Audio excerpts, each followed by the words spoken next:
श्री गजानन जय गजानन गण गण गणात बोते.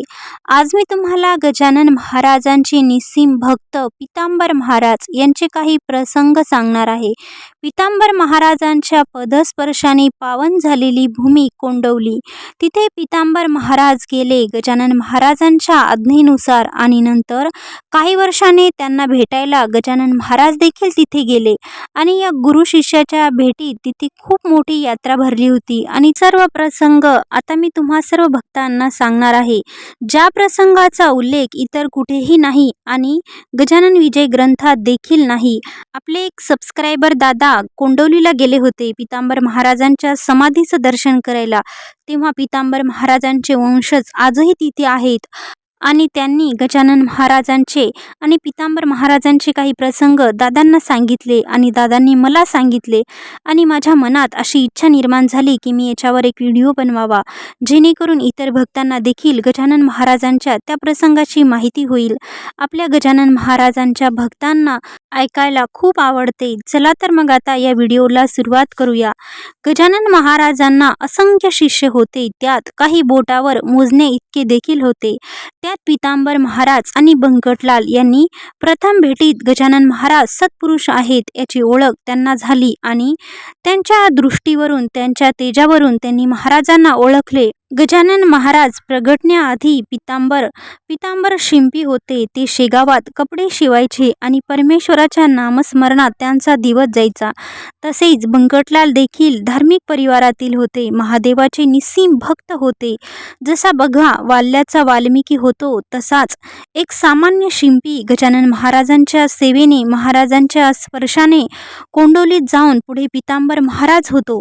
जेव्हा गजानन महाराजांनी उष्ट्या पातळीवरचे शीते वेचून खाल्ली होती, अन्नाची महती संपूर्ण सृष्टीला जणू त्यांनी पटवून दिली होती त्यांच्या त्या कृतीमधून. आणि त्यानंतर 2 दिवसांनी पुन्हा गजानन महाराजांनी बंकटलाल आणि पीतांबर यांना दर्शन दिले आणि त्यानंतर महाराजांना त्यांनी जेवू घातले आणि पीतांबरांनी महाराजांना पाणी पिण्यासाठी पाणी आणून देतो असं म्हटलं, पण महाराजांनी त्यांना सांगितलं की जवळच्या नाल्यातलंच पाणी आण मला प्यायला. तर जेव्हा ते पाणी पाहत होते त्या नाल्यातलं, तर ते पाणी खूप गढूळ होतं. महाराजांजवळ ते पुन्हा आले आणि महाराजांना म्हटलं की त्या नाल्यातलं पाणी पिण्यायोग्य नाही, खूप गढूळ आहे. महाराजांनी त्यांना आदेश दिला की जा मला त्याच नाल्याचं पाणी आण. तेव्हा त्यांना पंचायत झाली की आता कसं करावं आणि पीतांबरांनी नाल्यात तुंबा बुडवला, तर ते जे नाल्याचं गढूळ पाणी होतं ते स्वच्छ झालं आणि तुंबा बुडाला.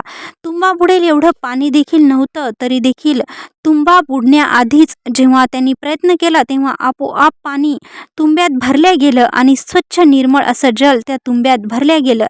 त्यानंतर पीतांबर महाराजांच्या मनात गजानन महाराजांबद्दल जो काही संशय होता, जो काही संकोच होता, तो दूर झाला आणि त्या पाण्यासारखं त्यांचं मन पावन झालं, निर्मळ झालं आणि गजानन महाराजांच्या प्रती अधिक दृढ झालं. आणि त्याच क्षणापासून ते गजानन महाराजांशी जोडले गेले आणि त्यांनी महाराजांची खूप सेवा केली.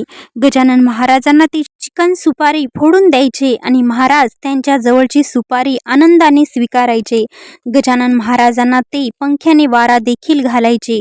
महाराजांसोबत त्यांना राहणे खूप आवडायचे. मात्र जशी जशी महाराजांची कीर्ती वाढली तशी तशी त्यांच्या जवळ भक्तांची गर्दी वाढू लागली. लाडू पेढे खाणारे असंख्य भक्त त्यांच्या जवळ गोळा झाले आणि काही वर्षांनी गजानन महाराजांच्या शिष्यात आपापसात खटके उडू लागले.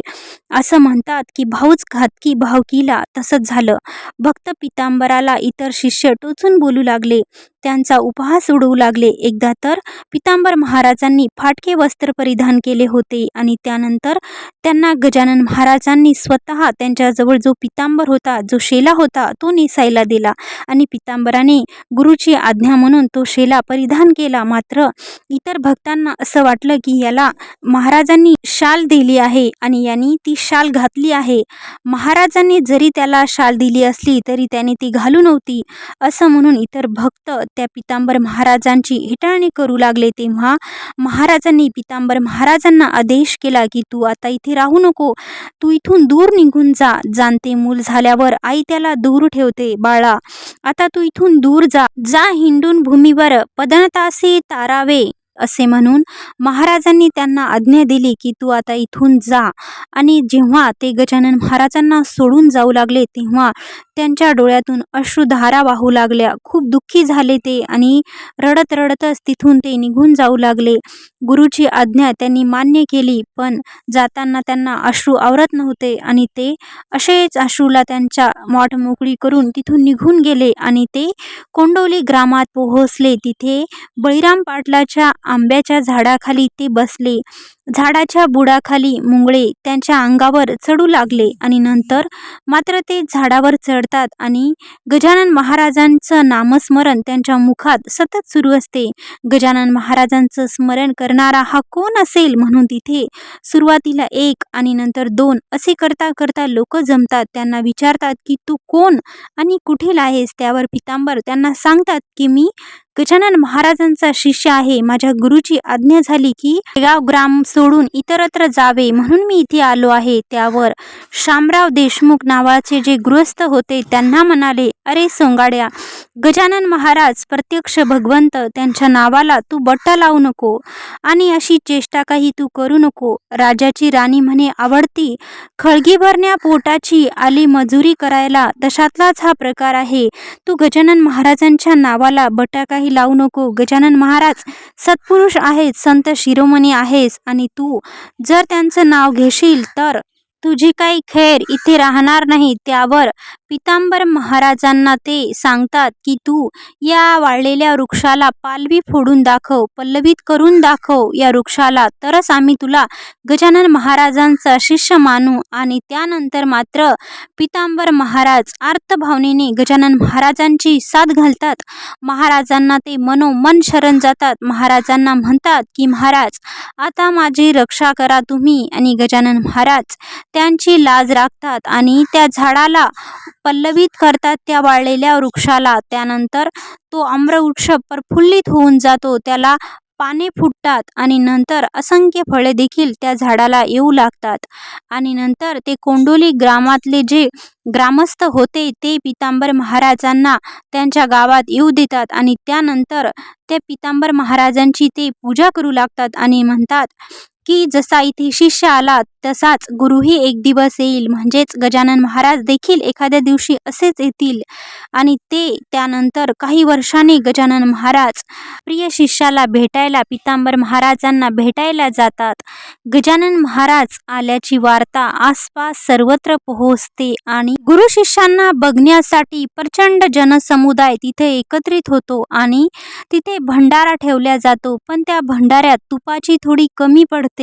त्यावर तिथे आसपास एक नदी असते. गजानन महाराज सांगतात की जा, कोंडोलीच्या तिथे जी नदी आहे त्या नदीत पाणी आहे, त्या पाण्याला आणा तुम्ही पिंपात भरून. त्या पाण्याचं तूप होईल आणि तुम्हाला हवं तेवढं तूप तुम्ही वापरा आणि नंतर ते तूप तुम्ही त्या नदीत जाऊन पुन्हा टाकून या. ते भक्त तसंच करतात, पिंप भरून आणतात आणि हवं तेवढं तूप वापरतात आणि भंडारा झाल्यानंतर ते तुंप त्या नदीजवळ नेतात, तर त्या तुंपाचं तिथं पाणी होते.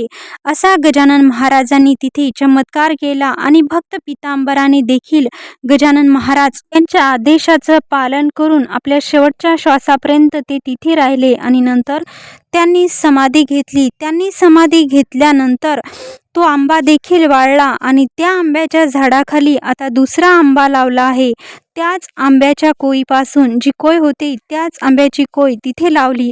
श्रद्धाळू त्या आंब्याचा पाला त्यांच्या घरी नेत असायचे. जसं की आडगाव ग्रामात गजानन महाराजांनी कोरड्या विहिरीला जो पाण्याचा झरा उठला, तिथे जो झरा निर्माण झाला, त्या विहिरीचं पाणी आजही तीर्थ म्हणून भक्त श्रद्धेने नेतात. तसंच त्या आंब्याचा पाला देखील ते भक्त तिथले घेऊन जायचे. असे श्री गजानन महाराज आणि त्यांचे भक्त पितांबर यांची माहिती तुम्हा सर्व भक्तांना कशी वाटली? आवडली असल्यास लाईक करा, नवीन असल्यास सबस्क्राईब करा आणि महाराजांचे अनुभव असतील तर ते सुद्धा तुम्ही आपल्या चॅनलवर शेअर करा. जाता जाता कमेंट बॉक्समध्ये गणगण गणात बोते टाईप करायला मात्र विसरू नका. धन्यवाद.